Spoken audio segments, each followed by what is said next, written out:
Hi, this is Patricia Stepler with Your Inside Power. And I want to share with you, I had an alarm set there so that I would get this started on time. I forgot to turn that alarm off. So anyway, here we are with Your Inside Power, where we are showing you how to utilize everything you have inside of you to become more. And that's what it's all about. How do we become more of who we can be and to improve not only our lives, but improve lives of others? So today's episode is You're Limitless. You have so much talent and ability inside of you that you can do anything you want within the nature of reason, but you can have so much. And last episode, I talked about how we're living on three planes simultaneously. We have a physical body, which is at the lowest level. We have an intellect, our brain, and then we have the spiritual side of us, which is the highest part of us. That spiritual side of you is where your perfection can be. And when you were born, that spiritual side of you was perfect. And then it gets virus encoded by life and by environment and by other people and so on. But you are living on those three planes simultaneously. And when you can tap into your spiritual side of you and see where you can go, that's when you start to see how limitless you really are. So see yourself as that spiritual being so that you can realize that there are no limits. There are no limits to what you want, and connect to that side of you. Well, how do you do that? The easiest way I find to connect with my spiritual side is through meditation. When you just block out everything that's going on around you and you just go inside and you connect. And when you connect, you feel it. And you have to become very in tune to your body and how your body's responding to things. And when you start to feel that connection, then you know that you are tapping in to that higher side of you. And that spiritual side is your higher side. So keep that in mind, and become very conscious of the intellect. Now, the intellect is part of your, we talk about the conscious mind, the subconscious, it's part of your conscious mind. Your intellect is your thinking mind. You're able to create ideas. You're able to refine your ideas through your conscious mind. Your subconscious mind it's very deductive, and whatever comes into it gets stored in there. And you have to realize that that subconscious mind is also connected to all the other minds that there are. Have this has ever happened to you? It's just kind of occurred to me, but you're thinking of somebody and you need to reach out and talk to them. And before you know it, maybe the phone rings and it's them, or their doorbell rings and it's them, or you get a message from them. That didn't happen by accident. You've connected through those vibrations that we have, and you make that connection with other people. I can remember as a kid, of course, this is before cell phones, when you had landlines. And I remember several times picking up the phone and there was no dial tone. And that's because the very person I was going to call had called me, but my phone didn't ring yet. And so since the phone didn't ring yet, there was like this open sound, and you'd say hello. And sure enough, somebody was on the other end. For those of you who are too young to understand that, ask your parents or your grandparents. So when you impress an idea on your subconscious, it begins to move into form. I happen to have this ring on today. This is a ring that I won in a contest back a number of years ago when I was selling cosmetics. And when I was selling cosmetics, there was a contest for 3 different rings. And I followed all the steps of how the laws work. I kept thinking about this ring. And as I thought about that ring, I got ideas of how I could sell more cosmetics. And as I got those ideas, I acted on them. Did you hear that? I acted on them. You see, I didn't just think of the ideas and let it go by. I did something about it. And that is key. And that's the one key that a lot of us tend to miss. We don't realize that we have to act on the idea for it to become a reality. We tend to think, oh, if I just think about it, maybe it'll happen. But we have to take some type of action. That happens no matter what it is. When we were looking for a house, we knew what we wanted, and eventually we found it, and we could afford the house that we were looking for. Then when we bought a new house, you think about things, and then it starts to come into form when you focus on it. Well, that's what you have to do, for anything.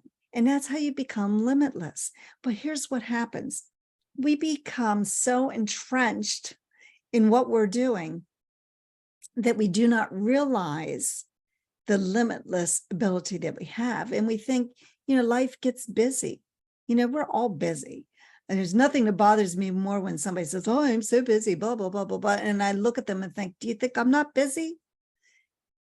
I just don't talk about it. Okay, I just go out and do what I need to do.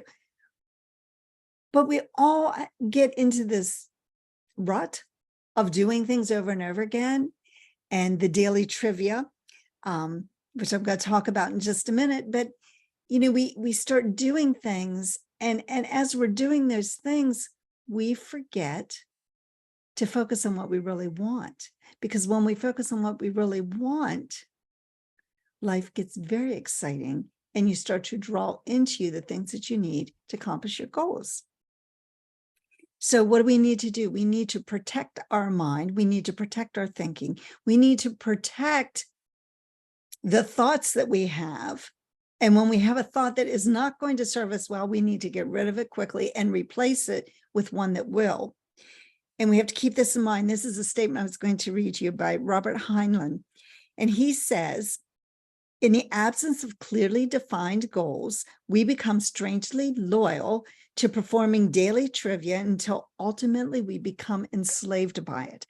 Isn't that what so many of us do? And I know I've read that quote to you before, but so many of us do that very thing. We don't have clearly defined goals.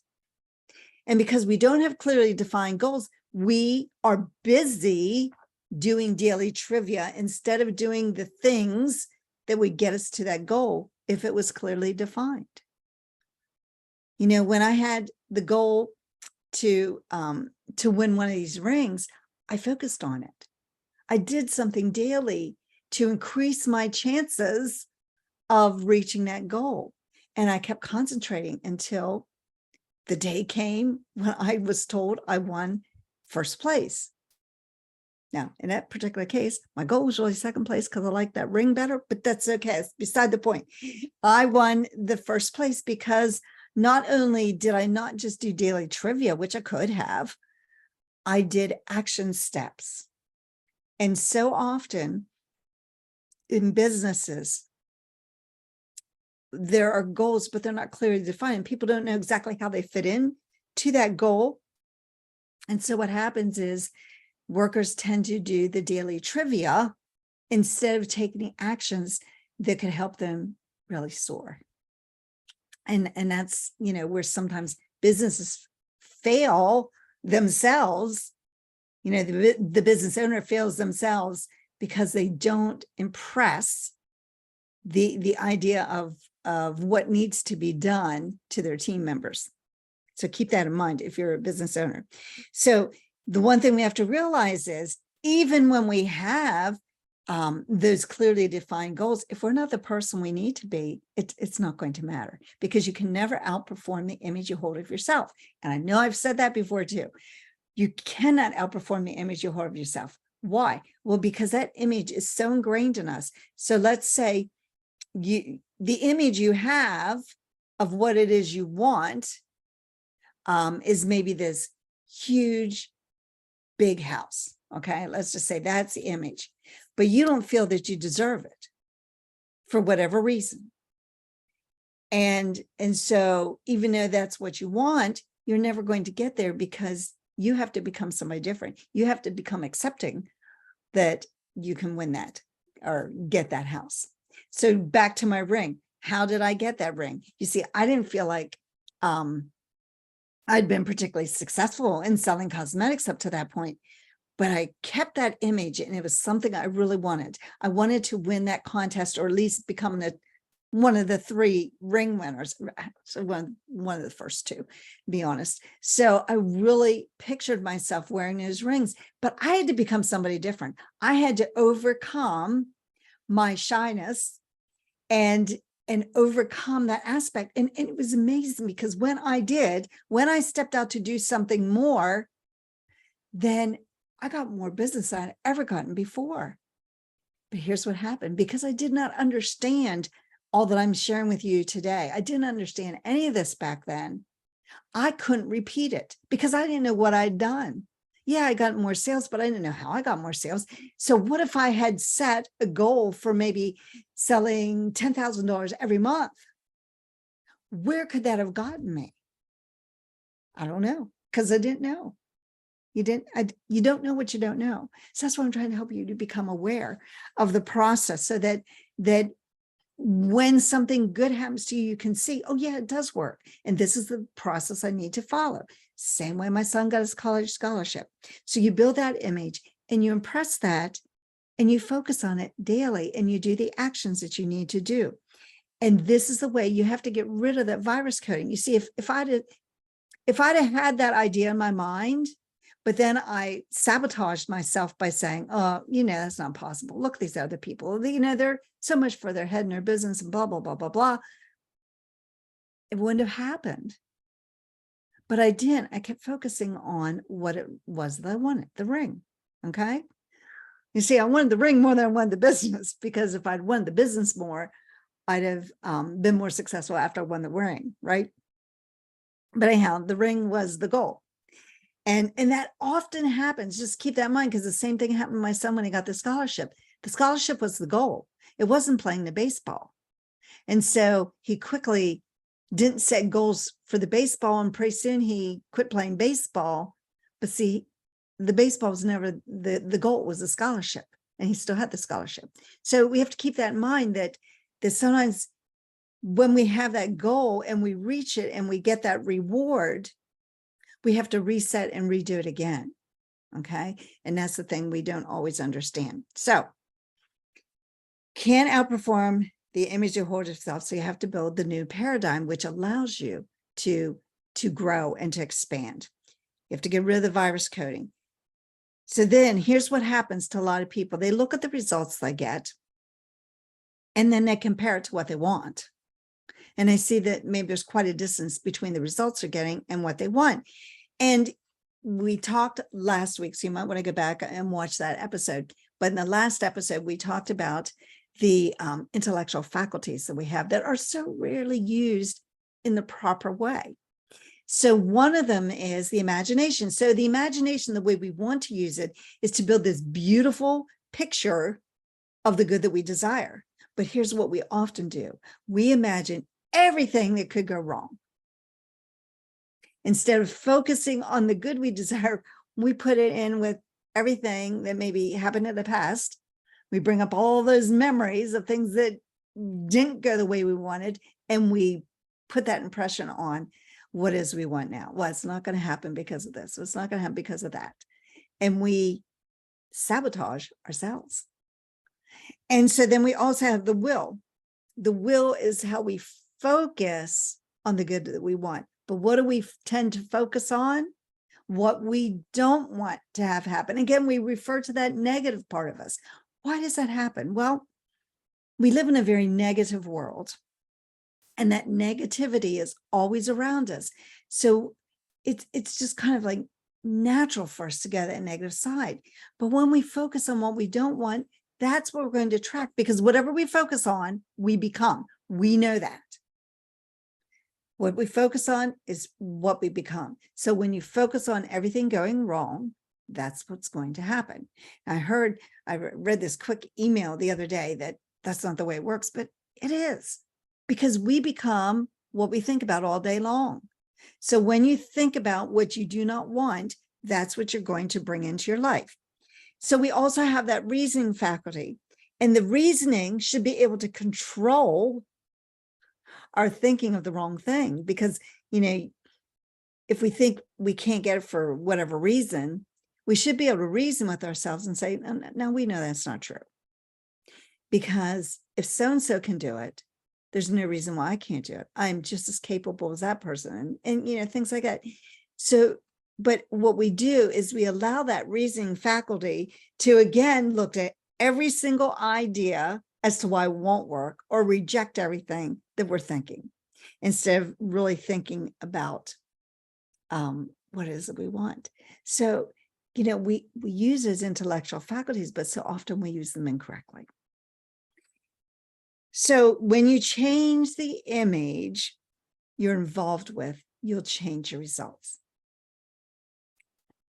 There's a book called U Squared. Highly recommend it. It's just a little skinny book, and it's a quick read, but there's power in every single paragraph and every sentence in this book. But in the introduction of U Squared, Price Pritchett, who was the author, tells about being in a hotel room, and in a hotel room, there's a door that's open to the outside. But there's this fly, and this fly is by a window, and we've all seen this. Flies go to the window. They're attracted, I guess, by the light, I assume, and they'll just keep flying into that window, thinking that if they just keep hitting it harder or keep trying, that they'll get out. And he kept watching this fly until it exhausted itself and, pretty much died on the windowsill. Whereas if it had just pivoted and changed a little bit, there was an open door and it could have gotten right out. Isn't that what we do? We're slow to change, and we keep trying, think if I just work a little harder, if I just put a little more effort into this, then my results are going to change. But we're not willing to change us. And the change has to come from inside of us. It must come from who we are before we can transform and change our results. We have to become somebody different. The person you are today is the person that has been able to achieve everything that you have today. To achieve something more, you have to become somebody different. And it might mean a change in personality. My daughter is as a doctor. She finished her residency, and she had tried for a fellowship. And my daughter's a very private person, and she doesn't like to talk about herself. And I totally understand, because I'm the same way. And so she didn't get a fellowship, and I was just in shock, because she deserved to have a fellowship. There's no reason why she didn't get a fellowship. And then she shared with me that as they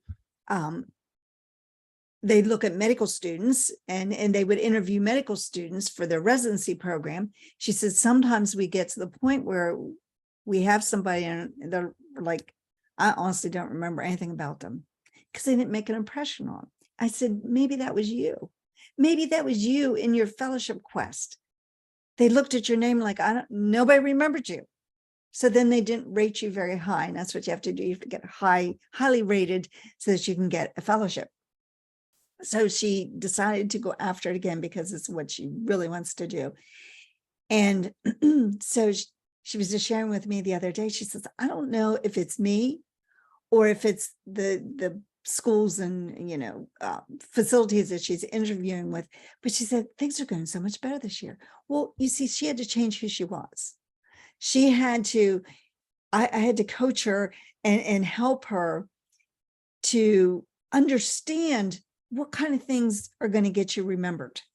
It's a story. And she said the first interview she had, she was telling this story about herself, and she said it was not the one that she had written down, but she shared it from her heart. And she said the program director was just laughing and laughing. You think he's going to remember a story where he laughed? Of course, he's going to remember a story, and he'll remember the story she told about things that didn't go right and how she persevered. Think that made an impression on him? I'm sure it did. And so she's been sharing that story then with the other ones, because she realized how easy her conversations are when she had a story that shared something about her, and how much easier it is to relate to people than when you're just trying to give a litany of, well, this is who I am. Okay. So we have to look at that. And we have to realize that we do have to change if we're going to achieve something different. And so we have to realize that understanding these principles and understanding these ideas is not going to make the difference. It's the action you put behind them. And most people allow their mind to be corrupted by just remaining opening and not protecting it. You've got to protect everything that goes into your mind. And because here's the thing, the mind doesn't care what you give it. It makes no difference. So you can feed it negativity, and that's what you'll get back. Have you ever seen somebody just seems mad at the world? And the reason they seem mad at the world is because they're negative. And I know for myself, man, I can't wait to get away from them, that kind of person fast enough. I mean, it's not very pleasant. But you see, the mind doesn't care what you feed it. Just like a garden. You put seed in the garden. The garden doesn't care whether you plant weed seeds or you plant flower seeds. It'll grow whatever kind of seed is thrown in there. And then, of course, just like a garden, if you don't get those weeds out of there, they will take over. And that's what happens in your mind. If you don't get that negativity out of your mind, it will start to take over and it will start to run your programming. So when we have something that we want, and when we want to connect to that, we have to connect to it on a vibrational level. You have to become that person first and connect on that level before you're ever going to get there. And, you can see people, sometimes it's harder to see in ourselves, but we can see in others. I work with a social media expert, and I know I've changed since I started working with her, and I give her all the credit. And I can feel the change in me, but she can see it too. She can see the change in what I'm willing to do because my goal is so big and I want it so badly. I'm willing to change. Are you willing to change? Are you willing to change to accomplish what you want? And I was telling my accountability partner the other day, I said, there are things that I just can't wait to do right now that a year or 2 years, well, a year ago, I wouldn't have done. 2 years ago or more, I would have been scared to death to do it. But now it's like, if this is what I have to do to accomplish my goal, I'll do it. You see, when you get to that point, it's not a matter of if, it's a matter of when. And just like in Napoleon Hill's book, Think and Grow Rich, he says that when riches come, they start to flow so quickly that you wonder where they've been through all those lean years. And you see, that's what you have to get to. You have to get to the point where you're willing to do whatever it takes to accomplish your goal. And when that happens and things change like that, you're going to like, oh, where was this before? Well, you weren't there yet. You weren't the person you needed to be. And sometimes that's what keeps people stuck, or it keeps them frustrated. And they think they can't do something because they don't spend time working on them. They don't think about their inside person. And so because they don't spend time working on who they are, they think that it's outside of them that's controlling them, and they give up. Whereas if they realize that there is a growth period, there is a gestation period, just like when a child is born, we know it's 9 months. There's a gestation period before that child is going to be born. With your goal, there is a gestation period, and we don't know how far that is because Everybody has different experiences. Everybody has different backgrounds. No two people are the same, just like no two snowflakes are the same. No two people are the same. No two people have gone through the exact same thing. We're all individuals. Our spirits have gone through different things. And so when you get to the point where you're willing and able to do whatever it takes, that's when the success will start. And it won't start like that. It won't start immediately. It's still going to take time because you have to be up here on the level of your goal. And you might still be here, but your thinking has to be up here. And eventually it'll come up to meet you. And that's just the way it happens. Well, that was a little off my topic, but because people aren't willing to change, that's why their lives 20, 30, 40, 50, 60 years remain pretty much the same. They do the same things over and over again because they're not willing, or they don't have the knowledge necessary to know how to change. But that's not your excuse, because you can tap into my help, because I've studied this and I have gone through it. It didn't come easy for me. It's taken me years to get to this point. So, but if you don't know, you don't know what you don't know. So you have to learn it from some source. And that's where a coach like myself comes in to mentor people to shorten the learning time. Doesn't mean it's going to happen overnight. It's not a get rich quick scheme. No, it's going to take, it's a process, but you have to get in to the process to learn it. So let me just skip ahead here. Most people, I put this down, most people never entertain the idea that they can change their results. Never entertain it. They just need to develop the skills. They need to develop the knowledge. Anybody can change the results. Anybody. And sometimes that makes me very frustrated with people because, somebody will whine and complain about their situation. They are capable of changing their situation. They just don't know how. But they're all capable. Now, this is one thing that Napoleon Hill says in his book. There is a difference between wishing for a thing and being ready to receive it. There's a difference between wishing and receiving. We can wish for all kinds of things, but that doesn't mean we're ready to get them. No one is ready for a thing until they believe they can acquire it. You see, a lot of people who wish, it's what, oh yeah, that'd be nice, but they don't believe they can have it. Therefore, they're not going to receive it. If you don't believe it, you're not going to get it. The state of mind must be belief, not mere hope or wish. Belief. Open-mindedness is essential for belief. You have to have an open mind to all this information. Closed minds will not inspire faith, courage, or belief. So there are people that, in fact, I went to this book study one time on Think and Grow Rich, and they were the most closed-minded people I'd ever seen in my life. They were never going to receive any of those goods because closed-minded people, closed-minded thoughts will not get the results that they want. And then they'll just think, oh, well, so-and-so was lucky. No, they believed they could do it, and they persisted, and they became the person they needed to be, and that's why they acquired it. He goes on to say, remember, no more effort is required to aim high in life and to demand abundance and prosperity than is required to accept poverty, misery and poverty. Sorry.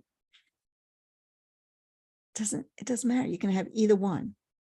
So what you need to do is reevaluate who you are and your belief about what you can do, and that will change.